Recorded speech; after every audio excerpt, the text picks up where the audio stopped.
Hi there, this is Ash from Airlocks.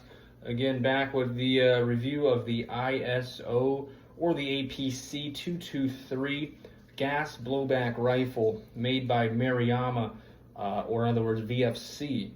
So this is my first gas blowback rifle I've ever owned. I was convinced by one of my buddies to grab this thing.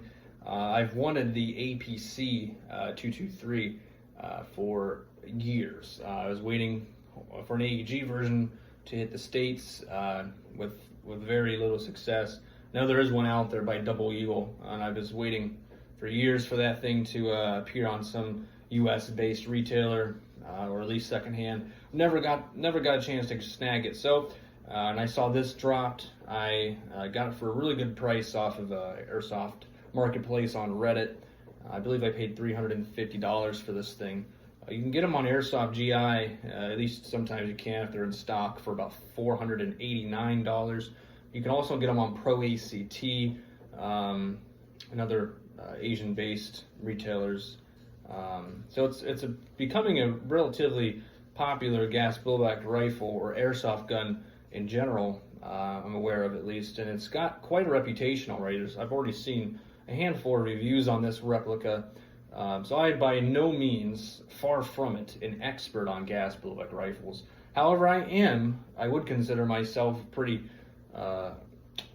experienced airsoft player. So take that for what you will. So bear with me as I kind of give my opinion of my experience with this replica. And again, I've never owned a gas blowback rifle. I have very little knowledge of gas blowback rifles in general. But again, I'm a pretty good airsoft player and pretty well versed with just airsoft guns. So I've used this for one game, and this thing has insane range, and absolutely insane. I believe this is completely stock, and yeah, it could lift 0.4 gram BBs, and actually even heavier than that. I believe I've tried heavier than that, but it's lifted 0.4s with ease. And no joke, it shot 260 feet accurately, and you might be able to squeeze a few extra feet out of that with like 0.43s maybe, which is an absolutely absurd range to shoot accurately with an airsoft rifle. 260 feet, is absolutely absurd. Most good guns can shoot about 225 feet accurately, and this has at least another 30 feet onto that range. Now I attribute that just because I'm using 0.4s. Most of my other guns I'm only using 0.32s, maybe 0.36s, but 0.32s primarily is the heaviest I go. So I attribute that additional range to the heavier BB. And the ability to lift that heavy BB comes from the hop-up unit this thing has, which is actually very easily adjustable for a gas gun. You just use the gas adjuster on the real rifle. You actually just turn it left or right, and that will adjust your hop-up. It's quite easy, especially for a lot of gas blowback guns. I think they call these guide hops, is what these my buddies call them, and I believe that is what this one is called. I believe it's the same as the APFG brand, or in other words VFC again, on the SIG Spear and SIG MCX that VFC makes. So yeah, the range is utterly ridiculous on this thing. Yeah, I was extremely impressed by that. Of course, the fire rate is of this thing, if you use it in full auto, which I didn't really use this thing when I used it. I did not use this in full auto, which I typically use most of my rifles in full auto as much as I can. And I didn't use this one in full auto. Of course, it's a gas blowback. It has 30 rounds in the magazine. So yeah, I used it in semi-auto mostly, but it did not have a bad fire rate. If I had to guess, maybe about 800 rounds a minute with a full magazine. Of course, that fluctuates quite a bit, especially compared to an AEG because it's gas. So just keep that in mind. I would probably recommend you just stick to semi-auto, even if you can't go full auto. And I typically recommend full auto as much as you can. Or burst fire, really, is what I mean by saying full auto. I mean burst fire. But yeah, the fire rate's not bad for a gas gun, not at all. FPS, out of the box with green gas was about 1.5 joules, which is perfect. That's exactly what you want to get out of an assault rifle. 1.5 joules, I'd say. To pull back the charging handle, quite simple, of course. You have this side mounted charging handle that has two different handles to it, actually. So that's kind of convenient, and it folds away. I really like that feature. It folds away. So make sure your gun is on semi-auto. You just pull back, and then this bolt release right here, or bolt catch, I should say. Lift it up with your pointer finger on your right hand or your shooting hand. Now your bolt will lock back if you have an empty or no mag in there. Charging handle will just freely, go up and down. You can inspect your bolt, probably hard to see, but you have your nozzle, which I believe is your nozzle, so that will impact the BB and release the gas, and then send your BB through your barrel. It looks akin to a real rifle, based off what I know about real guns. It does kind of look akin to or similar to a real rifle's bolt. I think most gas guns do. But anyways, to release the bolt, all you got to do is push down on your bolt release, like that, send it home. I pull the trigger so you can release the tension there, go back in safe. Your magazine release is right here on the right, and right here on the left. It's ambidextrous, both with the bolt and the magazine release, and the fire selector, and the charging handle.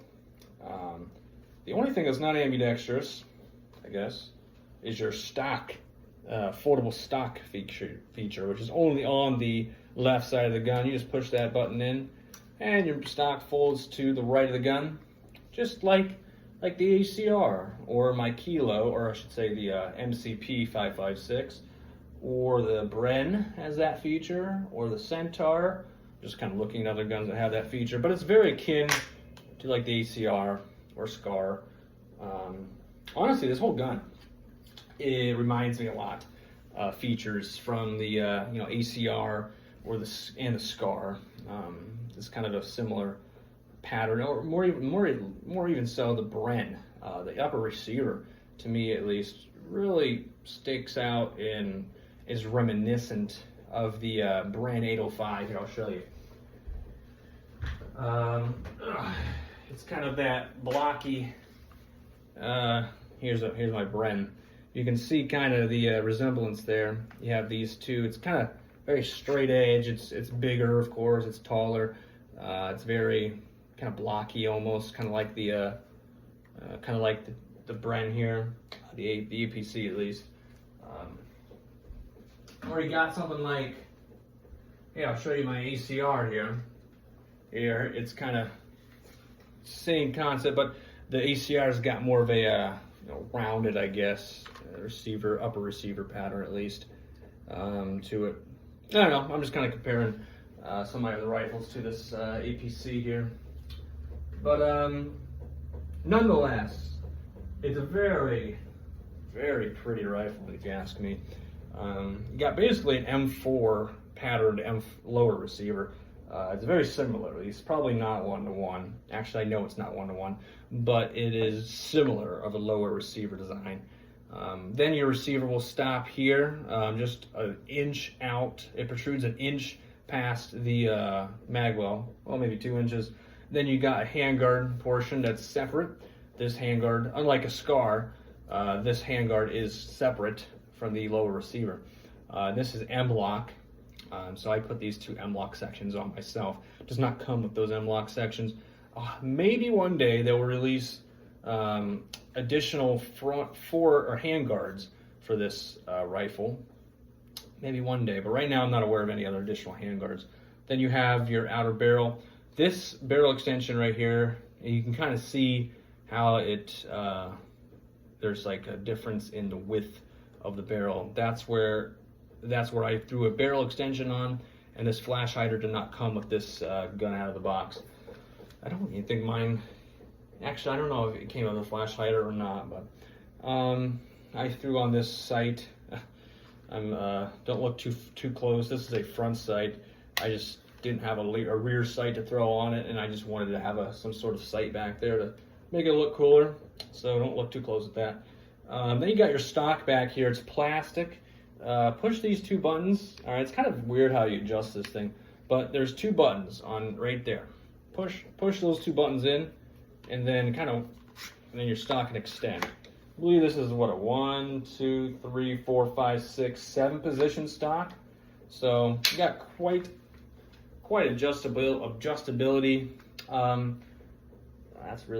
That's very long for me. Yeah, it's very similar to, at least in look, to an ACR stock, when folded at least, but it's different. Of course, it's different. You got a gap right here. It's a little thinner than an ACR stock. I like the look of it, really do. The stock, the whole gun, I said, is really good. So yeah, the performance of this gun. Then you got your magazines. So I use these VFC version 3 P mags.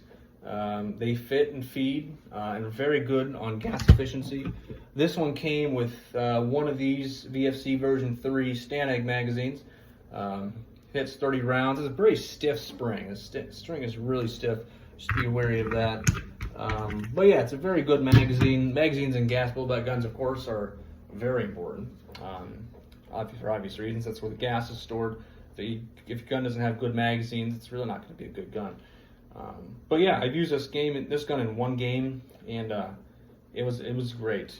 It was seriously was. It lifted fours, like I said, beautifully.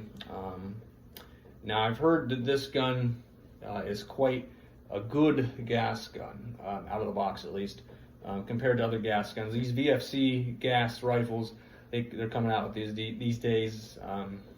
I've seen quite a few different VFC gas guns, and they shoot pretty good. You know, the myth has always been the gas guns are subpar compared to AGs, and especially HPA. Well, I still believe that myth in general. You're going to have an advantage with an AG, and especially an HPA gun. I'd say the gap has been narrowed significantly by VFC in particular, and their subsidiaries companies like APFG and Maruyama. So this is a Maruyama gun subsidiary of VFC. And yeah, again, this is an amazing airsoft gun, I think. An amazing gas rifle. Coming from someone, this is their first gas rifle, I would highly recommend this gun to an experienced airsoft gas gun user, or someone like myself who's not experienced with gas guns. It was a very seamless and a very easy, relatively easy transition to this kind of platform. Well, I won't be throwing away my AGs anytime soon. I certainly am happy to have this new gun in my arsenal. Again, thanks for watching this, my opinions more or less of this Maruyama ISO or APC223. Tune in next time for one of my new guns. Bye-bye.